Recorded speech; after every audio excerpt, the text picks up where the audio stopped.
El 1 de septiembre de 1939, Alemania invade Polonia, dando así comienzo la Segunda Guerra Mundial.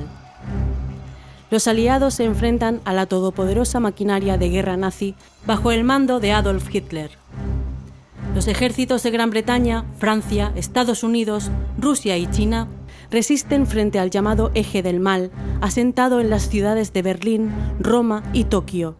Tras innumerables batallas, bajas, genocidios, heroicidades y alguna que otra bomba atómica en ciernes, el 30 de abril de 1945, el Führer, con el ejército ruso asediando Berlín, decide suicidarse en el búnker construido bajo la Cancillería alemana. Todo se resolvía con un final de película. La muerte del Némesis, del Mesías del terror, se había consumado. Porque, de no haber sido así, ¿qué sensación de derrota hubiese supuesto la huida del villano y de un gran contingente de sus tropas? ¿No creen que la opinión pública mundial hubiese montado en cólera pidiendo explicaciones a sus gobiernos?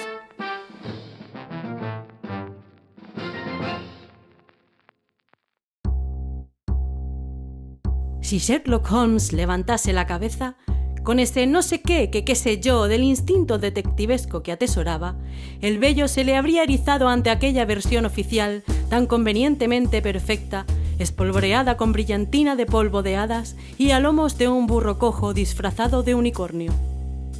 Compañeros conspiranoicos, que dé comienzo el caso, analicen los datos por ustedes mismos y decidan si de verdad Adolf Hitler se pegó un tiro en la soledad de su búnker o por el contrario acabó sus días plácidamente brindando con champán junto a Eva Braun en un lugar remoto a unos 10.000 kilómetros de Berlín.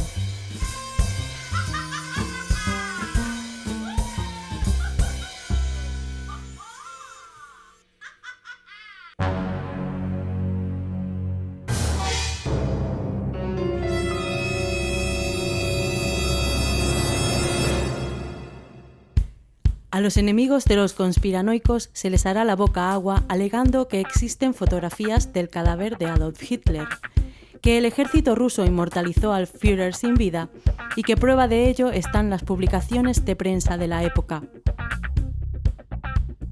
Pero un conspiranoico de pro suele ser una persona a la que le gusta indagar, por lo que no le costará demasiado esfuerzo aclarar a quienes le acusen de fantasioso que de los altos mandos nazis que fueron llevados a punta de ametralladora frente a aquel cadáver, solamente uno vio cierto parecido, y tan solo porque el muerto en cuestión llevaba bigote y el flequillo peinado hacia el mismo lado que se lo peinaba el Führer. Para los escépticos que se aferren a aquel único testigo dubitativo, habría que recordarles que Hitler, tras innumerables intentos de asesinato de los que salió milagrosamente con vida, tenía a su servicio un buen puñado de dobles, siendo visto como una aparición divina en más de un sitio a la vez.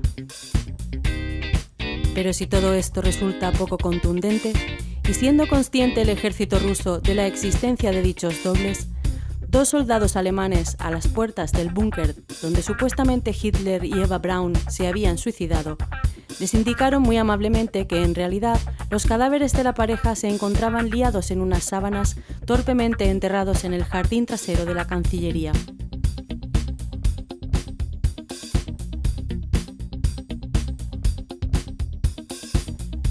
Ya está, caso resuelto, pensaron los rusos, pero ¡oh, sorpresa de la gorda! Los cadáveres en cuestión se encontraban calcinados y completamente irreconocibles.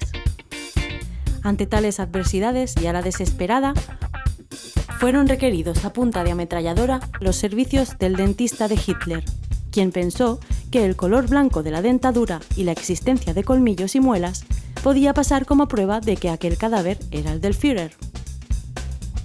Pero como los enemigos de los conspiranoicos seguirían dando por válido el veredicto del dentista, ahora sacamos la artillería pesada y no paramos ni a recibir respuesta. En primer lugar, Stalin confesó al presidente Truman que según informes de la KGB, Hitler seguía con vida. En segundo lugar, hasta el 22 de abril, Berlín no se encontraba completamente cercado y Hitler podría haber escapado fácilmente. De hecho, 2 aviones esperaban al norte de la ciudad al Führer según declaraciones del operador de radio destinado en el búnker. Uno de esos aviones era el JU-390, con capacidad para volar 18.000 kilómetros sin necesidad de repostar combustible. Uno de los posibles destinos de dicho avión pudo ser Noruega, dado que en los interrogatorios a las tropas alemanas allí destinadas, hubo testimonios de que el Führer y Eva Braun fueron vistos embarcando en un submarino del tipo 21, silencioso, indetectable y capaz de navegar sumergido hasta 10 días, cuando cualquier submarino de la época apenas podía mantenerse 24 horas bajo el agua. Documentos desclasificados del FBI confirman que más de 1.000 agentes trabajaron en la búsqueda de Hitler en la Patagonia argentina. Demasiado esfuerzo en personal buscando a alguien oficialmente muerto, ¿no creen?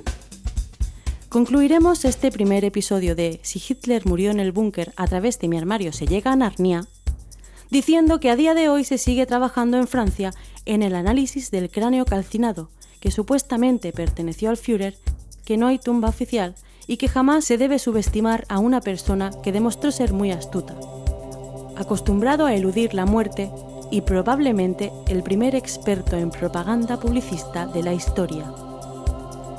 ¿Saben cómo se enteraron los aliados del suicidio de Adolf Hitler y Eva Braun? Porque los propios alemanes se lo comunicaron antes de la rendición final. Qué extraño, ¿no? No hay nada como fingir tu propia muerte.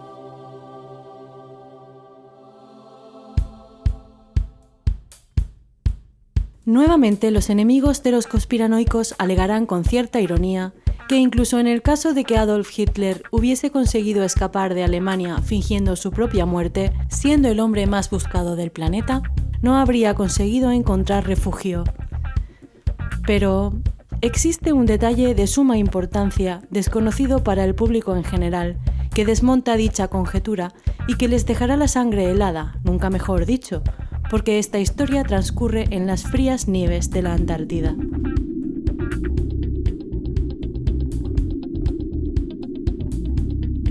En enero de 1939, poco antes del comienzo de la Segunda Guerra Mundial, los nazis realizaron varias expediciones al continente antártico, reclamando como propia una región de más de 650.000 kilómetros cuadrados, a la que bautizaron como Nueva Suabia, transportando misteriosamente vías de ferrocarril, material para la construcción de edificios y suministro eléctrico.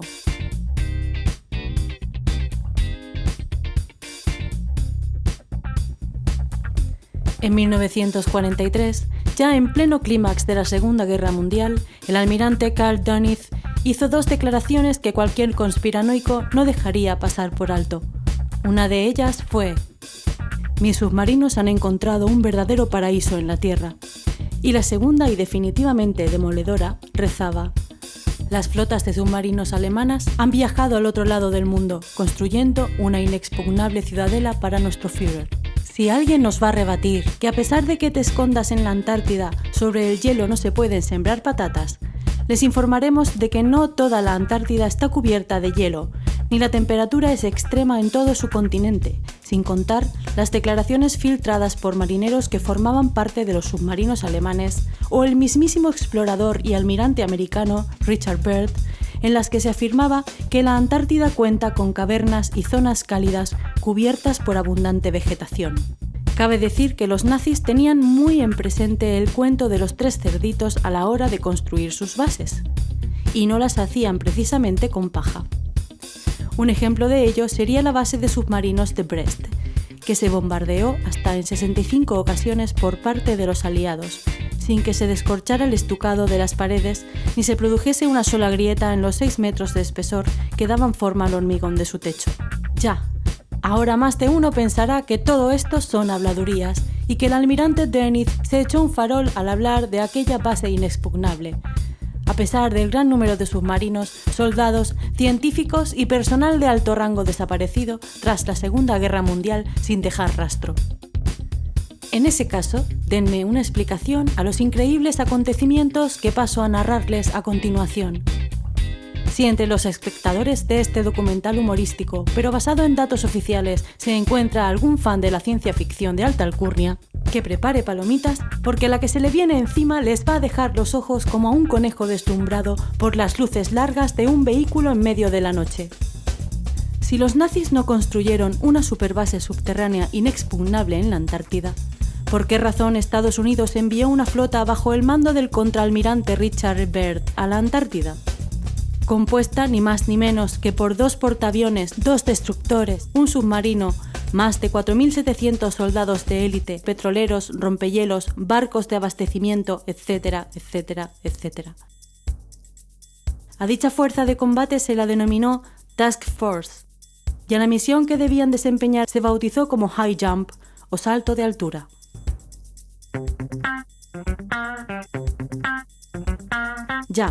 Ya sé que los no conspiranoicos aceptarán la versión oficial estadounidense de que aquella era una expedición científica. De todos es sabido que los científicos van al trabajo con una ametralladora en su maletín y un par de granadas de mano. Pero respóndanme a esta pregunta. ¿Los pingüinos, las focas o las ballenas que deambulen por la Antártida van armados? Yo creo que no. En tal caso, ¿por qué dicha operación, que oficialmente debía transcurrir en 8 meses, terminó a las pocas semanas de su partida, con innumerables bajas y daños considerables en las embarcaciones del ejército americano? Según declaraciones del almirante Byrd, hechas a un periódico en Santiago de Chile, era necesario tomar acciones defensivas contra aeronaves enemigas asentadas en la Antártida. Dichas aeronaves cuentan con capacidades insólitas y pueden volar de polo a polo en pocas horas. Suenan las alarmas y los escépticos se frotan las manos. ¿Cómo no? Ya vienen los conspiranoicos a hablarnos de ovnis. Pues sí, señores míos, hablamos de ovnis nazis.